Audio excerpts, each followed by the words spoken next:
വിവാഹം എന്ന് പറയുന്നത് എല്ലാവരുടെയും ജീവിതത്തിൽ വളരെ പ്രധാനപ്പെട്ടതാണ്. ഇന്ന് അത് പരമാവധി കളറാക്കാനാണ് എല്ലാവരും ശ്രമിക്കുന്നത്. നടി ശ്രീവിദ്യയുടെ കല്യാണത്തിന് അവരുടെ കല്യാണം നിയന്ത്രിക്കാൻ വേണ്ടി വന്നിട്ടുള്ള വളണ്ടിയേഴ്സും അതുപോലെ തന്നെ സോഷ്യൽ മീഡിയയിലും ഉള്ള ആളുകളും തമ്മിലുണ്ടായ വാക്കുതർക്കമാണ് ശ്രദ്ധേയമാകുന്നത്. നമുക്കതൊന്ന് കാണാം.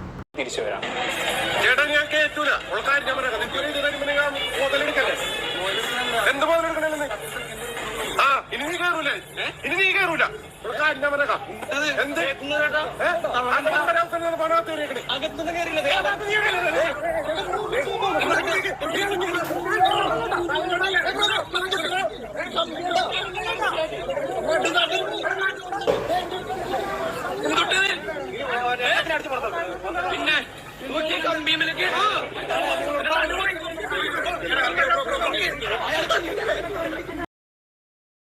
എന്തായാലും ഈ ജിമ്മന്മാരായ ബ്രൗൺസേഴ്സ് വളണ്ടിയേഴ്സ് അവരുടെ പ്രവർത്തനം വളരെ കൃത്യമായിട്ട് ചെയ്തു. അവരുടെ ഡ്യൂട്ടി കൃത്യമായി ചെയ്തു. മീഡിയക്കാരെയൊന്നും ഉള്ളിലേക്ക് കടത്തിവിടരുത് എന്ന നിർദ്ദേശം അവർ കൃത്യമായി പാലിച്ചു. ഇതിൻ്റെ ഭാഗമായിട്ടുണ്ടായ ഉന്തും തള്ളിലും ഒരു മീഡിയ പ്രവർത്തകന് ചെറിയ ഒരു പരിക്ക് സംഭവിച്ചു. ഇതാണ് വിമർശനങ്ങൾക്ക് കാരണമായത്. ഈ വിമർശനത്തിന് ബ്രൗൺസേഴ്സിൻ്റെ ഒരു മറുപടിയുണ്ട്, ഒരു എക്സ്പ്ലനേഷൻ ഉണ്ട്. ഈ വളണ്ടിയറിലുള്ള ആൾ തന്നെ അതിന് ഒരു എക്സ്പ്ലനേഷൻ കൊടുത്തിട്ടുണ്ട്. അത് നമുക്കൊന്ന് കാണാം. ഈ വീഡിയോയിൽ കാണുന്ന ബൗൺസർ ഞാനാണ്. ഒരു മീഡിയക്കാരെയും കയറ്റരുതെന്ന് നിർദ്ദേശമുണ്ടായിരുന്നു. എന്നിട്ടും ഞങ്ങൾ അവർക്ക് അവസരം ഉണ്ടാക്കി കൊടുത്തു.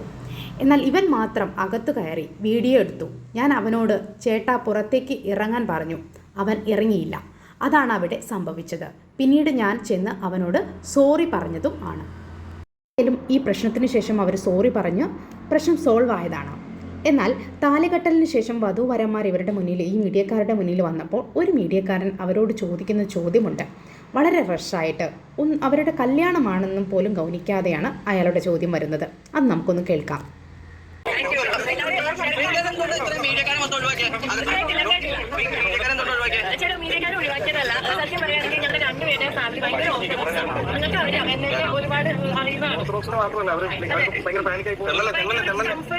ഞങ്ങളാണെങ്കിൽ കുഴപ്പമില്ല. പിന്നെ സുരേഷ് ഗോപി സാർ വരുന്നതുകൊണ്ട് സെക്യൂരിറ്റി നിങ്ങൾക്ക്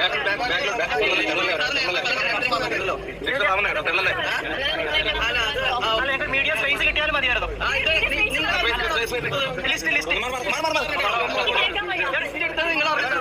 ആൾക്കാരെ കേട്ടുന്നുള്ള ലിസ്റ്റ് എടുത്തിട്ടുണ്ടായിരുന്നു. അത് നിങ്ങൾ അറിഞ്ഞിട്ടാണോ? അത് അറിഞ്ഞിട്ടാണ് ഇവിടെ ഇത്രയും പേര് വന്നത്. നിങ്ങൾ മാറണം.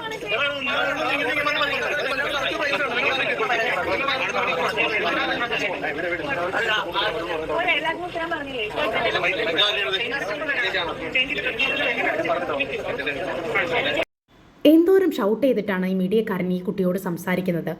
എന്നാൽ ഇതിനൊക്കെ മറുപടിയായിട്ട് ആ കുട്ടി വളരെ സങ്കടത്തോടൊരു വാക്ക് പറയുന്നുണ്ട്. ചേട്ടാ ഇന്ന് ഞങ്ങളുടെ കല്യാണമാണ് ചേട്ടാ. വളരെ വിഷമത്തോടെയാണ് അത് പറയുന്നത്. അവരെ ഓർമ്മപ്പെടുത്തുകയാണ്.